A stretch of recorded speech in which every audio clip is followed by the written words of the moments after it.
If you watch a lot of TV, you might think you need this fun, animated rendering to start your remodel or construction project.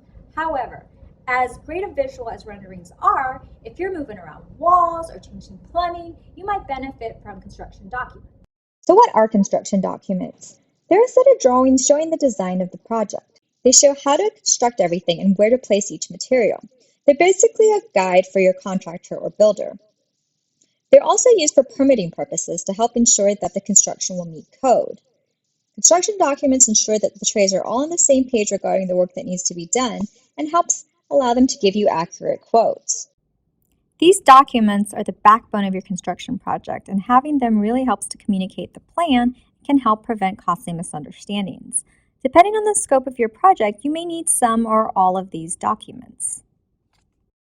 I hope this was helpful. Follow our account for more tips and tricks.